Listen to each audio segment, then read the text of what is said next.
All right, so yesterday we were talking about what we need to have a complete circuit.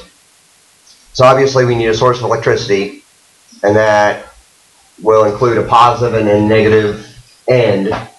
Which way do the electrons flow? From which to which? North to south. Okay, let's go back. What are the charge of electrons? Electrons are negative. So which end are they traveling from? Negative. They're traveling from the negative end to the positive. Okay? And they do that with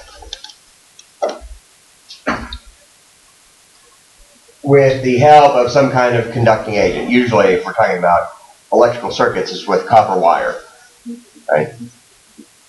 So it does have to have some kind of conduit for the source to push these electrons out from its negative towards its positive. An example would be a AA battery. Actually, all those, AA, AAA, I think both the C and D, all of those are 1.5 volts.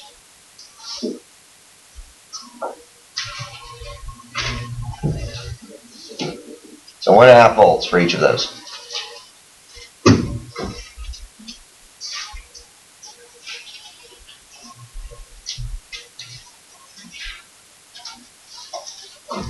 So you need a power source and you need some kind of conducting material to allow those electrons to travel. And it has to be a conducting material. It can't be like rubber. Rubber does not conduct electricity. Metals conduct electricity, some better than others. Copper is relatively cheap and it's a good conductor. That's why all of your house wiring is copper. All the wiring in this building is copper wire. How are wind conductors Well, water, pure water is not a good conductor, but salt water, because the salt ions, and you'll learn about this more next year in chemistry, but when salt dissociates, which means it breaks into sodium and chlorine ions, it allows the path of electrons to go through at a very good conducting rate. That's why we, which are, 70% water, and we have water vapor coming off our hands right now, right? We have sweat coming off of us at all times. Most of you guys probably had damp hands, especially when we're touching each other. That didn't sound right. Which allowed a good transfer of electricity, right, from one of you to the other one. In addition, whenever they used to give electroshock treatment to patients, they would, or whenever they electrocuted someone in an electric chair, they made sure that there was plenty of conductance between the head thing and their head, that they dip it with a wet sponge, right, and that wet sponge will conduct the electricity really well. That's another reason why, you don't want to toast your bread while in the bathtub. Or taking a shower. Yeah, you don't want to cut out a step getting ready in the morning by toasting your bread in the shower. Because that water, obviously, you're in a pool of water. And this has to be water with some impurities. Pure water is not a good conductor of electricity because there's nothing to actually conduct that electricity. You have to have those impurities. Pardon me? Sure. Yeah, pure distilled water. You can buy it at the store, right? Why is it that whenever you put sugar in a toaster, it catches it on fire? Oh my gosh. Don't put sugar in the toaster. No, I was messing around. I didn't know what I was doing. I was like 8. Put sugar in the toaster and it was like Because that sugar is a fuel, right? We use sugar as a fuel. That is our primary source of fuel, is sugar. And that's what we burn inside our cells, in our mitochondria. So it is a especially refined sugar, is a fuel, and So if you have like a fire in your kitchen, like on your counter or something, and then all you have in hand is some sugar, you throw sugar on it, it'll make it it's going to make it much worse. Salt, if anything. Yeah. If you why does it like shoot electricity if you put aluminum foil in a microwave? We're getting off topic. How's that? Like You're exciting the electrons in the aluminum foil, and it's by exciting it with these microwaves. It's whenever they get excited, go back down, they produce electricity. It gets all sparkling. My little brother didn't know that. He put like a burrito in there in the microwave. That's terrible news. What's wrong with our first circuit here? It's not connected. That's right. We don't have a closed circuit. What about the top right? All right, no power source. What about the bottom? Everything is working. Yay! So we should get light. So there are two types of circuits. Okay. Our first circuit.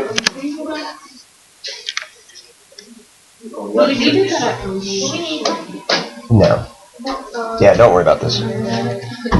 Okay, so there are two types of circuits. The first circuit that we're going to talk about is series. So it's one line, okay, it's one conducting wire that is connecting your source, in this case a switch, and 3 light bulbs all in one loop. Okay? Now, sure. Like a battery. And you saw like a little light bulb came from one of those things. You put like the negative on the buzz, whatever, on each end would light up. Yes. Like a battery. Uh-huh. That'd be cool. Would it last long? Yep. Now, when we're talking about our path of electrons, remember we said the electrons travel from the negative to the positive end, right? So we have our potential energy in the battery, electric potential energy. And now that we've connected all of this by shutting our switch, closing our switch, our electrons now have a path to the positive end of the battery, because that's where ultimately where they're trying to go. Okay? So in this case, with the battery in this orientation, the electrons are coming out the bottom of the battery, the negative end, and going counterclockwise. So if I were to go through and label each of the nodes on here, positive and negative, what would this left-hand node of this first light bulb be? It's going to be positive. What's this one going to be? Negative. Negative. Line's going to be negative. What's this one be? Positive, negative, so forth. An easy way, well, what would this be? On the switch, the right hand switch. Negative. Positive. It's going to be positive. That's going to be negative, which brings us to positive. Yes, Saints. So if you had like a line of light bulbs and stuff, would the first one be brightest and then the get dimmer? So, yeah, that's now talking about sharing the power. Since we're in series, and you're going to do a lab on this probably the second half of tomorrow, and then Friday. When you're in series, you have your 1.5 volts, right? And that is getting, that voltage is being distributed between all 3 of these. So yeah, as you go down, you're going to get dimmer and dimmer because there's less available voltage. Is that why, like in your house, when like a big piece of machinery comes on, like all the other types of string and stuff? Like, That's actually a pull over the entire, yes, yeah, that's a pull on your entire house. It's voltage goes down. Christmas lights, that's exactly what I was going to talk about next, is if you have a set of Christmas lights that are in series, okay? So it's just one line, one wire with your light bulbs along it. And what happens is if one light bulb goes out, the whole strand goes out. So you have to replace them. That's right, and then you have to go through with your stupid replacement light bulb and pull each one to figure out which one is the bad one. So the problem that happens, what if 2 of them go out at the same time? then you'll never figure out which is which, right? Unless you test each one individually. How did they fix that problem? How did they fix that problem? They. So if I cut this line, I'll get to that in a second. When I cut this line, the electricity, the circuit's broken, we no longer have any electricity, right? They fixed it by making light bulbs or making Christmas lights, putting them in parallel. Okay? So they have a redundant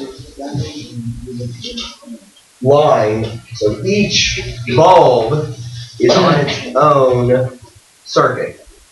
So that means if one goes out, let's close our switch here. Electrons are going to flow, light up our bulbs. So if we cut one of these lines, what's going to happen? The other one will still work. Yeah, the other one will still work. So in this case, our 1.5 volts for our battery is being shared by both. So both light bulbs should be the same intensity. They are both receiving 1.5 volts. Okay, so in this case,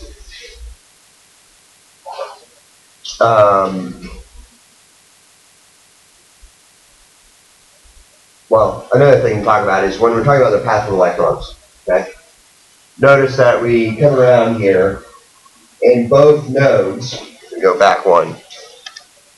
So both of these nodes on the light bulb on the right side are going to be positive, right?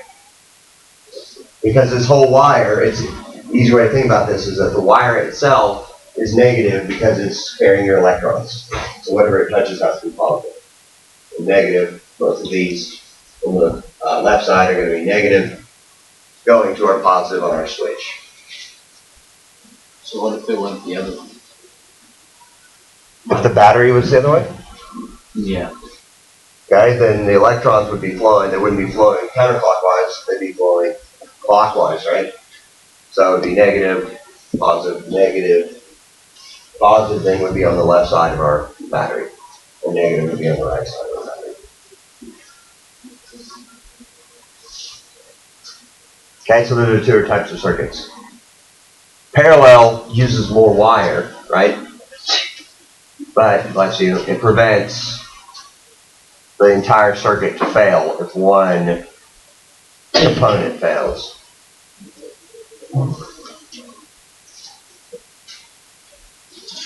Moving on. Alright, now, when you actually draw these circuits, you don't draw light bulbs and batteries and switches like this. You don't draw them with realistic representations. You draw them with symbols. Okay, then they're a universal set of symbols that people use when they draw circuits, which saves a lot of time, and it's also universal because my light bulb might look different from your light bulb. Well, to prevent that, everyone's going to have their own set here. So, a battery will look like this. Okay? Now, the orientation of this is important because it looks like two different T's, right, facing each other. The big T is going to be our positive, and the little t is going to be our negative. Now, whenever we are actually putting this in our beautiful drawings,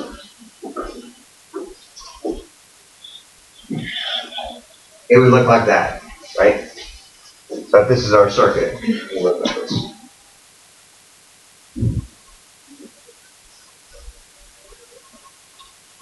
So anytime we're dealing with a battery, you have our two opposing T's parallel to each other. Positive the big, negative the little. Now what would it look like if we had two batteries? What do you think? Anyone want to come up and draw two batteries? Jake, coming in hot? Yeah. Wait. Two batteries are like connected to each other? Yes. Cooled off a little bit. I don't know. Cooling off.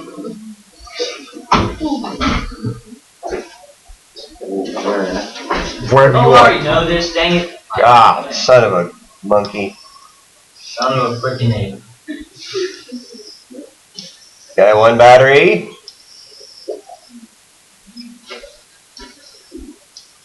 Two batteries. Fantastic. Thank you, good sir. Dang it, that's not what I was doing. Oh! Okay, so we have a positive and negative, then another positive and a negative. So they're hooked up in series together. All right, so what's next? 40 back. No, don't worry about that. We'll do some example. All right, a switch. So a switch is going to look like this. Where if we put that in our circuit, it would look like this. Okay, so it's a weird eye with a long base. The bottom line is long base, and that switch is going to touch our two positive and negative nodes there.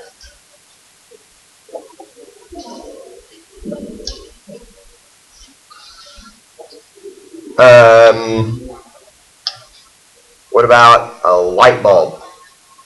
A light bulb is just a circle with an X through it. Real simple.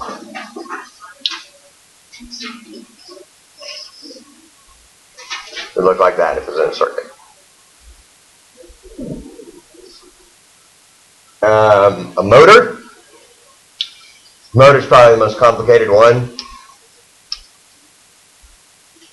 You ready for this? Circle with an M in it. Jake, is that what you're going to draw for motor? Are you writing these down, Jake? Good. You'll need them in like 5 minutes. It is a plan. Does it matter if it's capital or? Yes, it is a capital M. Good question. That is a capital M.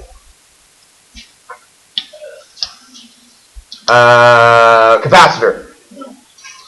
Oh, gosh. It's a whole other line of them. I hate to waste all that space.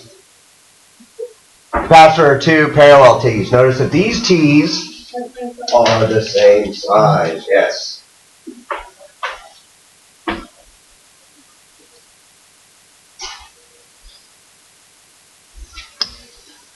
A fuse is a rectangle with a line going through it. Circuit.